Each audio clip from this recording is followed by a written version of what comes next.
Hi, welcome back to Coffee Break on our channel, Bit by Bit. We're back together. It's great. Yeah. I finally moved to Chicago, so we're finally doing videos on the same camera again. It's been forever, and I'm so sorry that you had to see us on different screens and different settings for such a long time. But we're here now, so it's probably going to be a lot better quality overall. And so this week, we're going to be talking about a poll that we both took on Twitter. I don't know, do you know who actually posted it? I don't remember. Yeah, it was Brock Copeland. I did an interview with him a little bit earlier, which you guys can catch on Bit Cultures. I'll put the link in the description.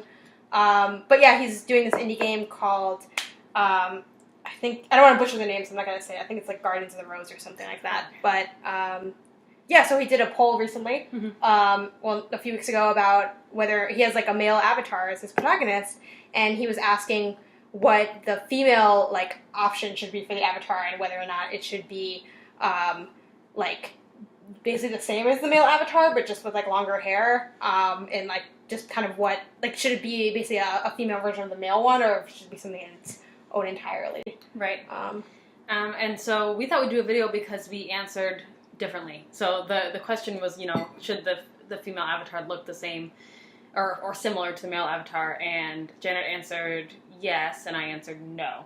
Right. Okay. I think so. Yeah. Yeah. So at first we were both really torn. It was sort of this I'm not sure I could go either way. But since then, since it's been a couple weeks since we did that, it's been like sitting in my mind. I don't know about yours, but I've been thinking, oh, that's another reason why I voted correctly. Mm-hmm. So I feel pretty strongly about it now. I guess so. I'll just go ahead and start it out and explain why, for me, I picked no. The female avatar should not look like the male avatar. And it kind of leads a little bit back to a project that you and I did with Feminist Symposium and our friend Catherine.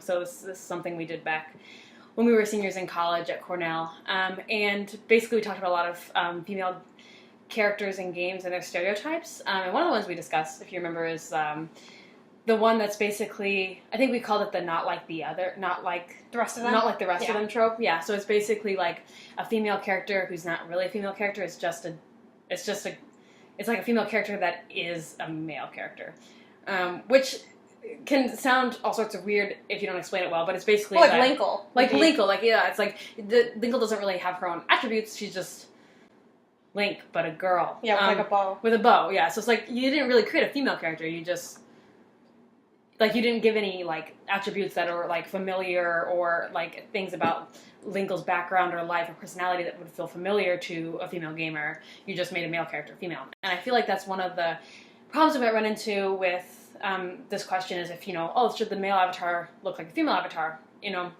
Is that I think that if you're going to have a female avatar, it should really be, that she should really be her own character. Not, alternate to the male character. And that's one of the problems I guess I had with the poll in the first place was, and I understand that the game had the male character to begin with, and that's fine. I don't have a problem with games that have only male avatars because they're scanning with only female avatars, even though there's a skew there in the statistics for sure.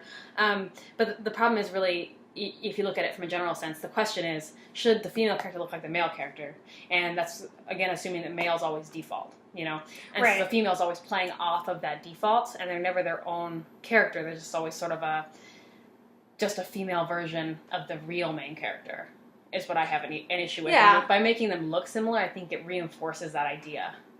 Yeah, I think that can definitely be the case. I think the reason I was totally split on this, on what I want to vote, but I leaned on yes, mainly because I think too, which is a detail we didn't necessarily mention a little bit earlier in this conversation, but the male avatar has this baseball cap, and it was kind of, the question was should the female be the same, but with longer hair, right, and have the baseball cap. So for me, I guess the reason that I was okay with it kind of taking that Linkle Miss Pac-Man approach a little bit, even though I think it does have those problems, is because I felt that cap was kind of the symbol of the hero from the lore. So I liked the idea of the female avatar version still having that connection to the lore. That way it's not just completely just, oh, this is just a female character we threw in as an option. Because I think if you made, in my mind, the reason I picked that is because if you make them too different, it's they're not really part of the same universe. It's more almost, it would remind me a little bit of an unlockable option. So, you have plenty of games where you can play as these different characters and it's all basically the same game, but they're still in your mind that one main character. So for me, it was kind of like that was my thinking of it, that it would be like the baseball cap would be like a representation of like the lore that it's part of, not so much that it would be like a female like a male character with like a bow on it. So I thought it was kind of leaning a little bit more towards being still like she's still her own person, but she has like that cap as her like a representation of like what this hero is. Right. So yeah, that was like my thinking for that. But I'm kind of totally split, and I still don't really know what the answer is. Right, and that's one thing I didn't really think about, and I think you have the perspective of where you've done this, interview, and you sort of know a little bit more about what the game's going to be about. And so for me, I wonder if this is true for anyone else who might have taken the poll on Twitter, when you encounter a poll where you don't have a lot of context for it, the way that it comes off as is definitely, it has like more of a generic implication. But I do like the idea of having like a symbol of the hero, Right. But I would prefer it with something smaller, or something like, even if we're thinking about Link and Linkle, since that's one of our bigger examples here in this video. Linkle is basically just Link with like pigtails and happens to use like a slightly different type of weapon. But I wouldn't mind if they had, first of all, a name different than Linkle, because Linkle, like, you're just extra, like just have your own name. Like you can be a female character that has like also hero has a different name. But I wouldn't mind though if they had like the same outfit, because especially for Legend of Zelda, that outfit is like the hero's outfit. Right. Like, it's recurring in every game. So if you had a female Link character or an female alternate to Link, then they really should have the hero's garb, or else it's sort of discounting them as one of the heroes, and I get that. But I don't think that's really what they did with Linkle. I think with Linkle it was really just women want a person they can play as, here's Linkle. It's like, right. That's not a different character at all. And probably most people aren't going to play as her. I wouldn't. I'd pick Link over that. It's a little... So what was Linkle? Do you remember what Linkle was for? So what game was that for? Oh, it was a while ago. I think it was for one of those handheld games, possibly. I know. This is something we should have looked up. We probably should have. Well, it's because technically this video wasn't supposed to be about Linkle, but right, we always go up on tangents. Yeah. Though I think, I think if we don't want to use Linkle, because I don't remember what Linkle was for. I think we see this a lot with like, I think female Pac-Man. Miss Pac-Man is a very good example. Mm-hmm. But in Pac-Man's defense, I mean, it's like, how you can't really make that very gendered anyway. No, yeah, so, no. But that's really kind of where the trope emerges. Well, they tried though. They did try to make it very gendered and very sexualized. Oh, like on the machine, yeah. She was like all saucy. There was no Mr. Pac-Man images like that, Right, it was just Pac-Man. It was Pac-Man, and now it's like, oh, it's Mrs. Pac-Man, so we're gonna make this weird, non-humanoid blob very sexual, and it's like, what are you doing? Yeah, so I think that's a little strange, and that's one of the things I guess I see a lot especially when they have the female version of male characters and they have the same similar outfits or whatever, they look the same, just female. They look the same but female, and it's overly sexualized. It's not like they have the same outfit on, but for some reason the clothes are way shorter. There's like lots of cleavage hanging out. Like the male character got clothes that fit him, and the female character, like, they just didn't give her clothes that fit her, and it's really obnoxious. So I think that's one of the things that for me would stand out as like a maybe not. I don't know anything about this guy, so I'm assuming that in this case it's not that, because it's like a I don't remember the art style. It's either 8 or 16-bit, but it's like definitely that retro art style. So I don't know. It's really hard for me to tell what side I'm on, because it reminds me a lot of our trope of not like the rest of them. Which for people who didn't read the article we put on Big Culture or see our presentation. Back when we were in college, we talked about how like it would be like a female character who had like all these stereotypically masculine attributes and had like more like less revealing clothing, because typically when we have female characters they tend to have revealing clothing, and it's like how we know we're reminded they're women because they're like dressed like promiscuously. It's rough. That line is so really hard for me to like deal with, because it's like, yeah, you're not like feminizing them, but also like they don't really need to be feminized, because like women don't need to necessarily be feminized. So kind of like, I mean, you think of like Captain Phasma, the armor is not feminized, and we don't really like, we know she's female a little bit because of her voice, and because of like, if you saw the behind the scenes, the way she walks, the way she stands and holds herself. So yeah, I don't know. That's an example. I think that's an example of like it being kind of still like that masculine garb, and I don't know, like it's hard, because I think there's like two sides to it. And it just kind of depends on, like, what you feel like you need out of your representation of female characters. Because I'm sure there's some women that really feel like they would want, like, you know, the girl with just the baseball cap, and she's, like, just regular, but has a baseball cap and, like, longer hair or whatever. That's also a stereotype of women, they have long hair. Right, so women who don't have long hair. Yeah, so I guess it just depends on what you identify with. I guess really what would be ideal is if you could just customize the character and then you don't have to deal with any of this. Well, then I think, though, part of it, I think that there should be games where you don't have a customizable character. My favorite games tend to be ones where I have customizable characters, but that's not how all stories are told. So I can appreciate there being a default character, and I can even appreciate there being a male character and a female character, but that are default. You know, there's one of each. But I think that so many times it runs the risk of it's really made for the male character. And the female character is an option. And I feel like that's what happens a lot, and so that's why I have this, like, jerk reaction to it. It reminds me a little bit of Mass Effect. As much as I love Mass Effect, I feel like I complain about things Mass Effect a lot for someone who loves Mass Effect. But, you know, it's the sort of situation where, even though FemShep is sort of, I think it has this really cool cult following or whatever, the game was originally made for male shepherd. Right.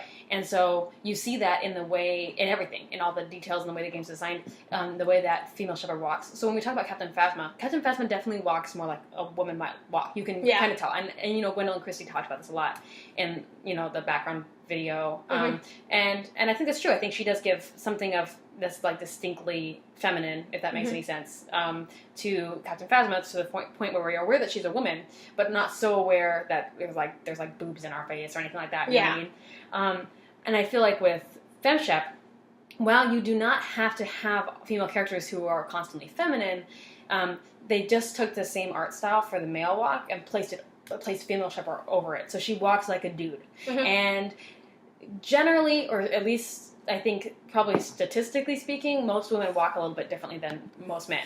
So even if FemShep sat down, you know, it was very much this sort of like sitting down with like the legs open like this, and sort of, like in a very like bro style. And that's a little abnormal. And so, and a lot of that can, you know, you can pay that to say, no, that's just who FemShep is. You know, FemShep is a little more masculine, stereotypically masculine for a female character, and that's fine. Except for that, I think that's something we see in a lot of video games. So it becomes harder and harder to say, that's just part of her character.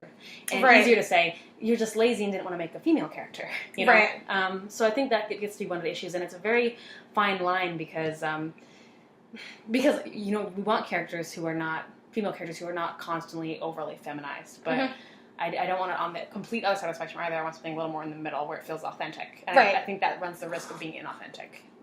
Yeah. Okay.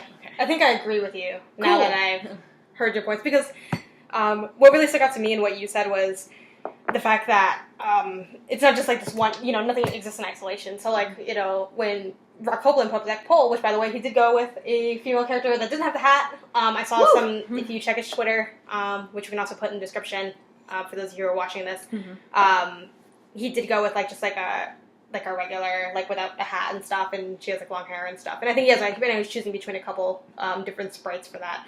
But that's probably not the right word for that, but whatever. Okay.